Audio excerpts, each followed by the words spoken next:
Өмнөх хичээлүүдээр бид Блумын 6 төвшин, Ховард Гарднерын оюуны 8 чадамжийн талаар танилцсан. Энэ удаадаа смарт зорилго бичих аргатай танилццгаая.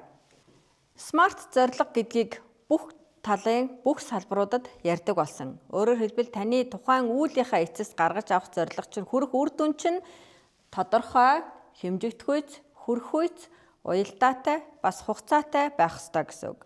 Смарт гэдэг маань өөрөө ухаалаг гэсэн үг. Тийм учраас бидний зорилго маань хамгийн үр дүнтэй байх нь гарцаагүй. Смарт зорилгын хувьд тодорхой байна гэдэг маань юу юм бэ гэхээр зорилго тодорхой, нэг чадвар илэрхийлсэн байх. Хоёрдугаарт нь хит ерөнхий биш байх гэсэн үндсэн шаардлагыг тавьдаг. Жишээлбэл сурагч өгүүлбэрийн алдааг засна. Дараа нь хэмжигдэхүйц байх ёстой. Зорилго биелсэн эсхийг хэмжиж болдог, тоон эсвэл үйлдэлийн хэмжүүртэй байх. Жишээлбэл 2 жишээ өгүүлбэрийг засна. За та бүхэн маань энэчнээс бидний дэвшүүлэх байгаа зорилгыг бид нар смартаар өгүүлбэр болгон задлж байгааг харж байгаа. 3 дугаарт нь хүрхүйц. Нас, анги чадварт тохирсон байх, хит өндөр түвшний зорилго тавихгүй. Жишээлбэл 5 дугаар ангийн сурагч дүрмийг хэрэглэнэ. Дараагийнх нь уялдаатай. Хичээлийн сэдэв, зорилго чадвартай уялдсан даалгавар зорилготойгоо холбоотой байна гэсэн үг. Жишээлбэл зөөр үгийн сэдэв, зөөр үгтэй холбоотой зорилготой. Хамгийн сүүлд нь хугацаатай байх ёстой. Зорилго биелэх хугацаа нь тодорхой байна. За ингээд та бүхэндээ смарт зорилгын бүрэн жишээг харуулъя. Сурагч хичээлийн төгсгөлд 3 төрлийн найруулгын алдааг ялган тайлбарлаж 2 өгүүлбэрт засвар хийнэ. Тэгэхээр бидний хувьд энэ зорилго маань тодорхой, хэмжигдэхүйц, хүрхүйц, орондоо уялдаатай, тэгээд цаг хугацаа заасан байна. Тэгэхээр бидний гаргаж тавьдаг зорилго маань, хичээлийн зорилго маань яг үүнтэй адилхан смарт зорилгыг тавьж явах хэрэгтэй. Багш нарын гаргадаг нийтлэг алдаа маань тэгвэл юу юм бэ гэхээр хэмжигдэхгүй үг хэллэг ашигладаг. Жишээлбэл ойлгоно, тодорхойлно, тусгана гэх мэтчлэнгээр. Хоёрдугаарт нь хит олон чадварыг нэгтгэдэг. Гуравт нь зорилго даалгавартай нийцэхгүй байдаг. Дөрөвдүгээрт нь Блумын төвшингүү зорилго тавьдаг. Тэгэхээр зэрэг үүнээс харахад бидний хэлээд байгаа Блумын төвшин маань зорилготой маш сайн уялдаатай байх ёстой. Тэгээд бидний өгж байгаа даалгаврууд маань өөрөө зорилготойгоо нийцсэн байх ёстой гэсэн үг. Тэгэхээр бид ийм зорилгыг хэрхэн бичих талаар та бүхэндээ танилцуулга тайлбарыг оруулж байна. Нэгдүгээр алхам хэмжүүр тодорхойлох. Зорилго биелсэн эсхийг шалгах тодорхой үйлдэлүүдтэй ажиглагдахуйц хэмжигдэхүйц байх. Жишээлбэл зөөр үгийн утгыг өөрийн үгээр тайлбарлах. Хоёрт нь жишээ өгүүлбэрт зөв хэрэглэх гэх мэтчлэнгээр. Энэчнээс та бүхэн харж байгаа тийм ээ. Энэ маань хэмжигдэхүйц байж чадж байгаа. Өөрийн үгээр тайлбарлаж байгаа эсхийг нь бид нар ажиглаад хэмжээд мэдчихнэ гэсэн үг. Дараагийн алхам маань юу юм гэхээр даалгаврын чанарын шалгуур. Даалгаврыг сайн гүйцэтгэсэн эсхийг тодорхойлох нөхцөл шалгуур нь хэмжүүртэй уялдсан байх. Жишээлбэл тайлбар нь ойлгомжтой, жишээ өгүүлбэр нь логиктой байх. Хоёрт нь зөөр үг, зөв утгаар хэрэгэлсэн эсхийг тодорхойлно гэсэн үг. 3 дугаар алхам нийцлийн анализ. Зорилго, хэмжүүр, даалгавар, шалгуур уялдсан эсхийг нь шалгана. Смарт зарчимтай нийцсэн хэсэг. Өөрөөр хэлэх юм бол тодорхой, хэмжигдэхүйц, хүрхүйц, уялдаатай, цаг хугацаа заасан байна уугүй юу гэдгийг нь харах нь. 3 дугаарт нь даалгавар хэмжүүрийг үнэхээр шалгаж байгаа эсхийг нь мэднэ. 4 дугаарт нь шалгуур нь гүйцэтгэлийг бүрэн илэрхийлж байгаа эсхийг анзаарах нэ. За эдгээр алхмуудыг та бүхэн маань өөрсдийнхөө хичээлдээ тунгаагаад зорилгоо тавьсан зорилгоо смарт зорилго мөн байна уу үгүй юу гэдгийг тодорхойлж нэг үзээрэй. За ингээд явцын болон үр дүнгийн үнэлгээг оюуны чадамжинд суурилсан даалгаврын загварыг та бүхэндээ танилцуулъя. Энэхүү даалгаврынхаа загварыг бид нар англи хэл, математик, нийгмийн ухааны хичээлүүдийн хувьд гаргаж ирэхийг хичээлээ. Явцын үнэлгээ гэдэг маань сургалтын явцад хийгддэг тасралтгүй үнэлгээ. Та бид үүнийг бүгдээрээ хийдэг. Энэ маань ямар зорилготой вэ гэхээр алдаа, ахиц, дэмжилгээг цаг тухайд нь тодорхойлох. Хоёрдугаарт нь хүүхдийн суралцах үйл явц үр дүнгийн үнэлгээ гэж юу вэ гэхээр суралцахын эцсийн үр дүнг хэмждэг. Шалгалт, тест, төслийн тайлан хэлбэртэй сургалтын зорилгод хүрсэн эсхийг тогтоох ийм зорилготой. За тэгвэл үр дүнгийн үнэлгээ гэдэг маань юу вэ гэхээр суралцахын эцсийн үр дүнг хэмждэг буюу шалгалт тест төслийн тайлан хэлбэртэйгээр сургалтын зорилгод хүрсэн эсхийг тогтоох ийм үнэлгээг бид нар үр дүнгийн үнэлгээ гэдгээ. Оюуны чадамжид суурилсан үнэлгээний маань зорилго юу юм бэ гэвэл сурагчдын ялгаатай оюуны давуу талыг илрүүлэх, үнэлгээний олон хувилбарыг өгөх, хүүхэд бүрийн суралцах хэв маягт тохируулах ийм зорилготой. Өөрөөр хэлбэл таны өгч байгаа явцын болон үр дүнгийн үнэлгээ нь сурагчдын оюуны чадамжинд суралцсанаараа суралцагчийн хувьд бодит үнэлгээ болж чадхаас гадна суралцагчийг суралцахын үйлэнд нь тасралтгүйгээр итвэх сонирхолтой оролцох нэг үндэс болдог. Бид нар өөрсдийнхөө зорилго болгон дээр сурагчдын итвэх чармаалтыг дэмжиж гэдэг үгийг маш их оруулдаг. Тэгвэл таны хэлж бичиж байгаа тэр итвэх чармаалтыг дэмжиж гэдэг үгийг чинь хамгийн гол зорилго нь өөрөө таны үнэлгээ маань суралцахын чадамжт нь тулгуурласан байх юм бол илүү үр дүнтэй шүү гэдгийг гаргахыг хүслээ. За хэдүүлээ оюуны чадамжийн хувьд математикийн хичээл дээрх явцын үнэлгээг гаргаж ирсэн жишээ даалгавруудыг авч үзье. Тэгвэл логик математик сэтгэлгээтэй хүүхдүүдийн хувьд түргэн бодлого бодох энэ арга зүй бол ганцхан логик математик биш, логик давамгайлсан биеийн хөдөлгөөний чадамжтай хүүхдүүдийн хувьд хамгийн үр дүнтэй байна.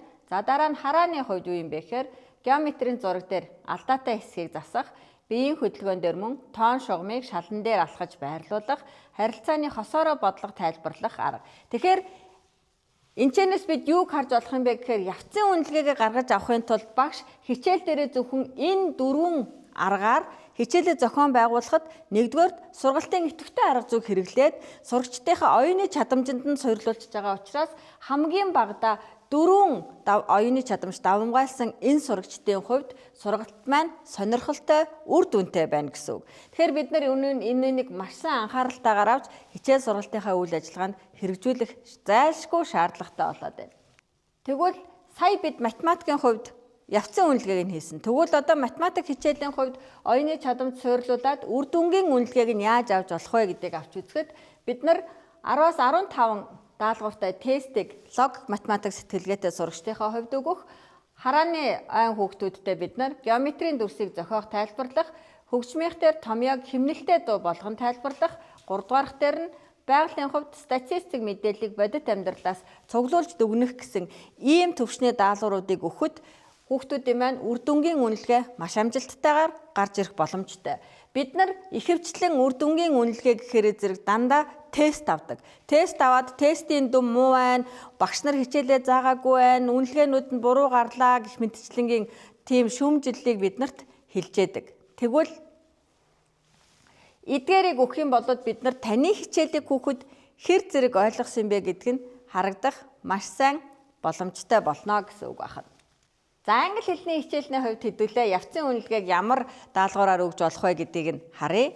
За тэгвэл хэлний ойтой хүүхдийн хувьд үгсийн сангийн мини тестийг авч олно. Хөгжмийнх дээр шинэ үгсээ аянд оруулах, харааны хувьд зургийг тодорхойлон ярих, дотоод сэтгэлгээний хувьд хосоор харилцан яриа үүсгэх. Тэгэхээр нэг зүйлийг бодоод үзэхэд 40 минутын хичээлээ би төлөвлөхдөө энэ аргануудыг хэрэглэхэд энэ ангийн маань хүүхдүүд тийм чадамжтай байгаа гэдгийг бид түрүүн тестээрээ гаргаад ирсэн. Оюуны чадамжийнхаа судалгаагаар. Тэгвэл энэ ангийн хүүхдүүд дээр ийм даалгавруудыг өгөхөд миний явцын үнэлгээ буюу сургалтын үйл ажиллагаа маань амжилттай зохион байгуулагдаж байгааг шалгах юм боломж бүрдгэнэ гэдгийг гаргаж ирэхэд үр дүнтэй байна. Тэгвэл хэдүүлээ англи хэлнийхээ хичээлийн хувьд эцсийн үр дүнгийн шалгалтаа яаж авч болох вэ гэдгийг харъя. За тэгэхээр бид нар бичих даалгаврыг 150 хүүхдтэйгээр өгж болж байна. За дараагаар нь харааны чадамжтай хүүхдүүд постэр танилцуулгыг хийлгэж олно. За дотоод чадамжтай хүүхдүүд өөрийгөө дүгнэн бичих өдрийн тэмдэглэлээ бичээрэй гэж давж болох нь хөдөлгөөний чадамжтай хүүхдүүдийнхээ хувьд дүр тоглох даалгавар өгөх нь. Тэгэхээр нөгөө тест түрүүчийн хэлсэн чинь тест бичээрэй гэдгийнхээ оронд ийм даалгавруудыг өгөх юм бол миний үр дүнгийн үнэлгээ маань бодиттой чадамжид суурилсан тэгээ хүүхдүүдийн хувьд сонирхолтой гарч ирнэ. Би яг энэ дүнгээ эргээд сургалтын алба, сургалтынхаа менежерүүдэд танилцуулга олгоход энэ маань хамгийн үр дүнтэй болох нэ. Тэгэхээр шалгалт бол зөвхөн тест биш гэдгийг л бид нар ойлгох хэрэгтэй. За одоо бүгдээрээ англи хэлний хичээлийн хувьд явцын болон үр дүнгийн үнэлгээг хэрхэн хийж болохыг оюуны чадамжид суйрлуулан хийж үзье. Нэгдүгээр хэлний ойтой хүүхдүүдийн үед үгсийн сангийн мини тест хийлгэж олно.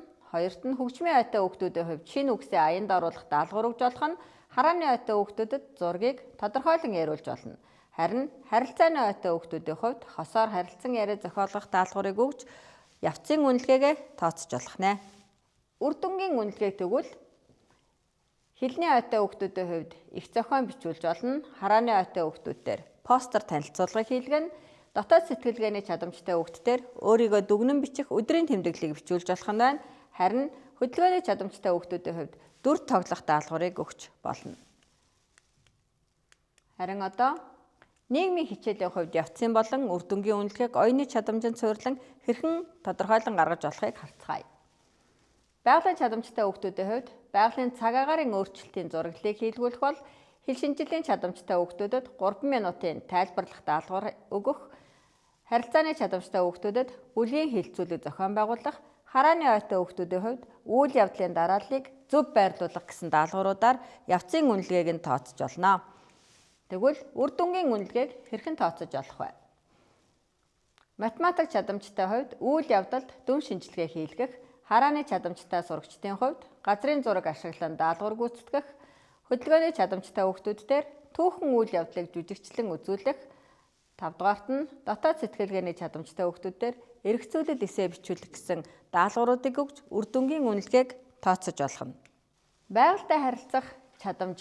За 1-дүгээрт нь бид нар байгальд ажилд хийлгэх, англи хэл зүй тогтолцоог олох, туршилт орчны судалгаа хийлгэх, байгалийн материал ашиглан бүтээл хийлгэх гэсэн.